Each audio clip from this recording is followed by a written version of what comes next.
Magistrada, hay una campaña desestabilizadora. Hay una serie de hechos. ¿Cómo percibe usted lo que está ocurriendo? Sí, usted mismo lo acaba de relatar muy resumidamente. Hay una serie de hechos que venimos observando todos los venezolanos y que no podemos negar que han ocurrido porque los estamos viendo.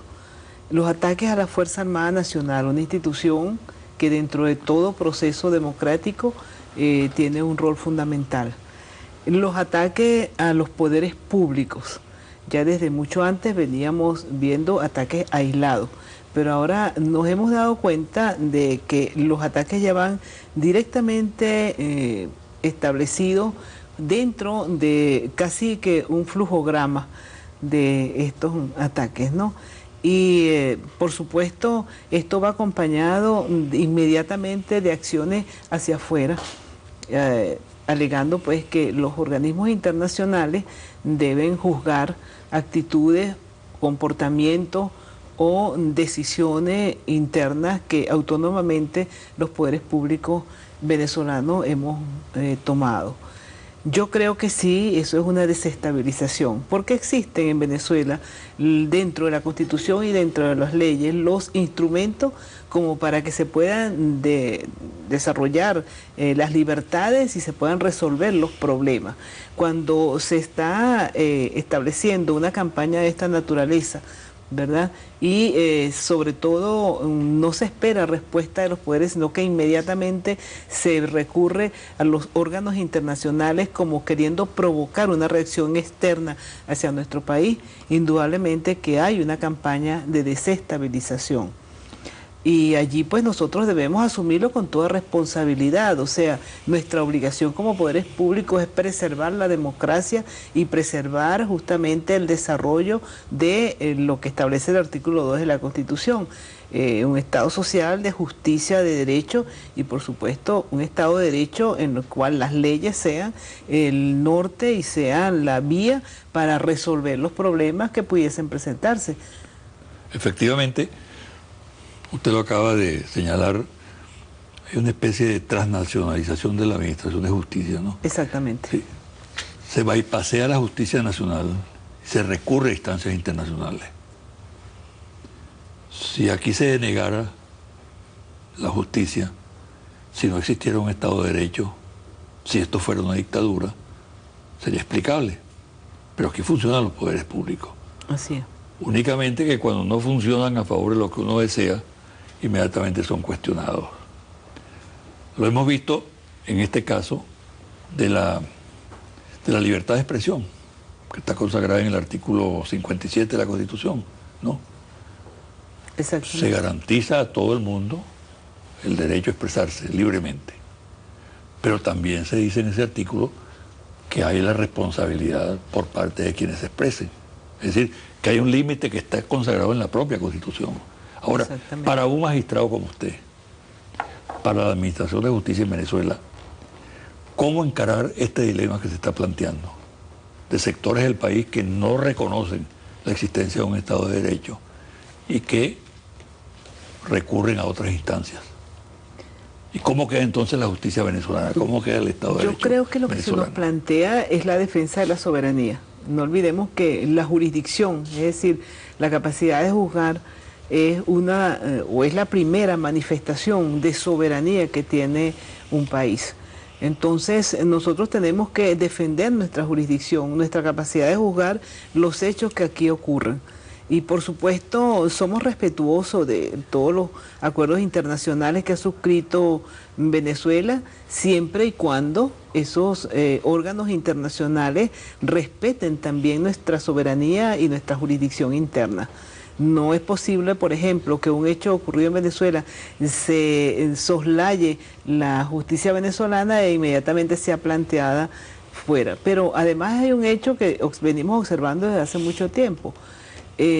Muchas de las denuncias que se hacen en Venezuela, por ejemplo, ante la Comisión Interamericana o ante otros órganos de esta naturaleza, ni siquiera se constata si realmente el Estado venezolano ha respondido o no. Hemos visto casos en los cuales Aquí ya han sido resueltos por la justicia venezolana y sin embargo nuevamente son juzgados por estos órganos internacionales. En estos casos no nos queda otro remedio pues que defender nuestra jurisdicción, nuestra soberanía como Estado venezolano y como Poder Judicial venezolano en el caso nuestro. O bien casos que están en proceso. Exactamente. Y no ha decidido la justicia venezolana, pero entonces ya se requiere a una instancia fuera del país. Exactamente, eso ha ocurrido constantemente y en eso hemos sido muy firmes.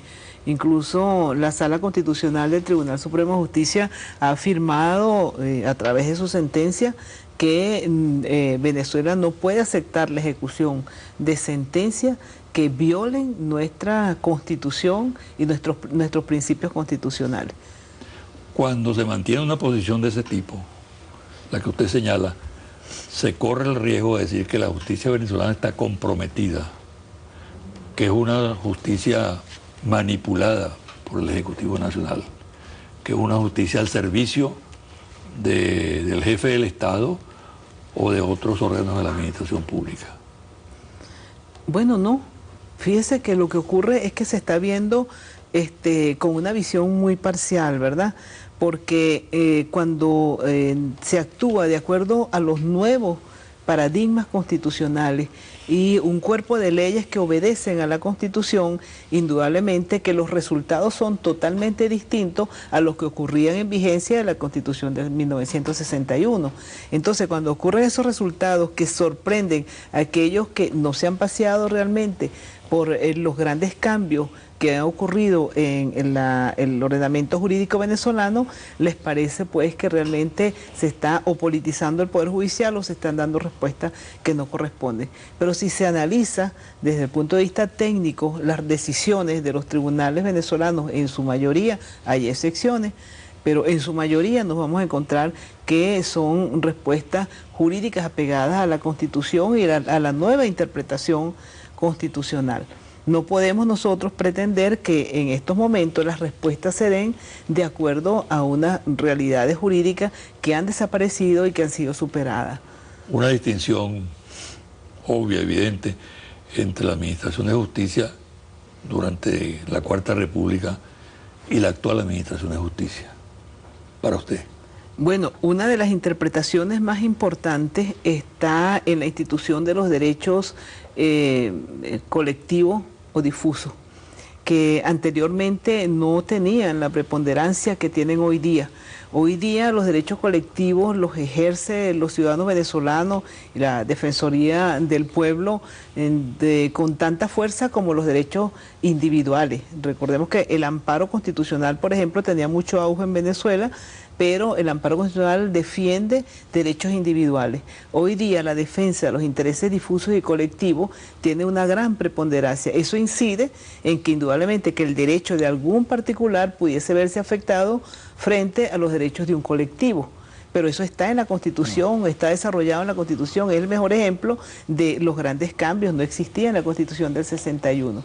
¿A qué me refiero? Los derechos ambientales, por ejemplo. Por defender los derechos ambientales puede verse en un momento dado constreñido el derecho de un particular, bien sea a la propiedad o al desarrollo de cierta actividad. El mismo tema de los derechos humanos también. Exactamente.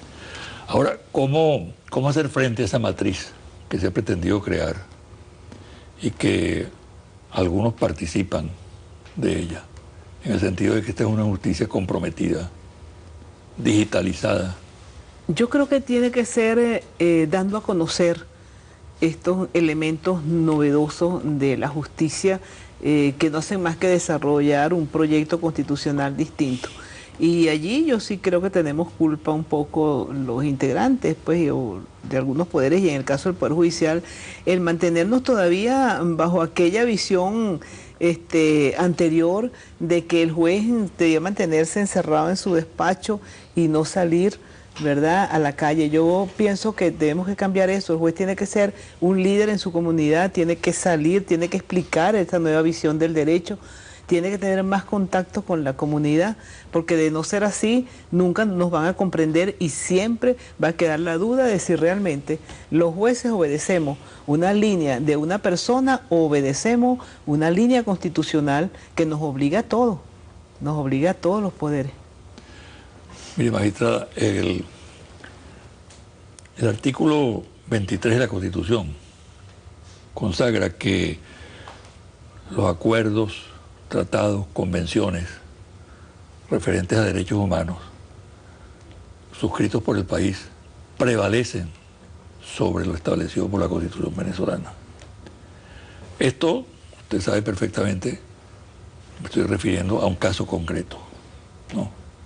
La inhabilitación de una persona que funciona en la actividad pública. ¿Qué pasos hay que dar en ese sentido? Bueno, realmente en alguna oportunidad... ¿O esta norma invalida por completo la acción del Estado venezolano? No, para nada, para nada.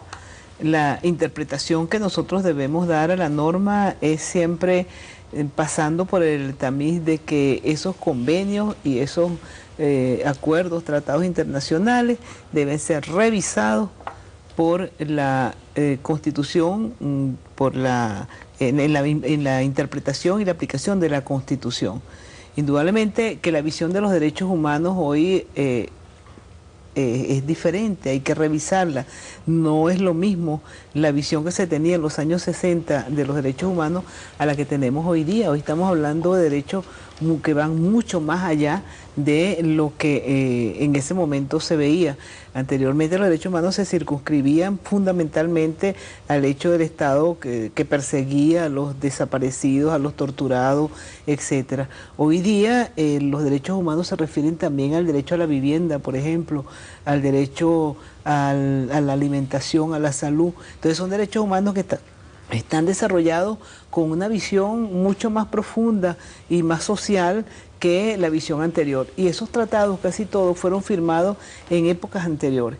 Entonces, sencillamente, la Constitución ha ido mucho más allá de los tratados internacionales.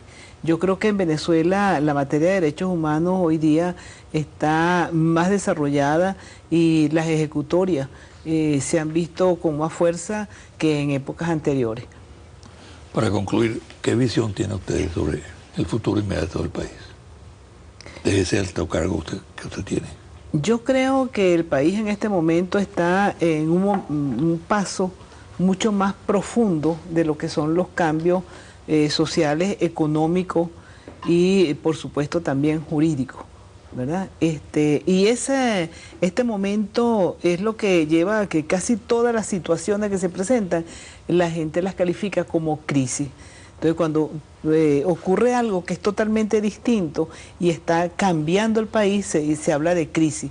Yo no creo que estemos en crisis, yo creo que estamos dejando atrás una situación que debíamos dejar atrás desde hace mucho tiempo y estamos abriendo paso hacia un futuro diferente y que por supuesto las instituciones debemos verlo así, con una visión de futuro y por supuesto yo no voy a decir de optimista así a ojos cerrados, sino de un optimismo racional en el sentido de que estamos acercándonos más a lo que debe ser un país donde el equilibrio de todas las fuerzas, el equilibrio de todos los valores, el equilibrio de todos los grupos llegue a sentarse en algún momento.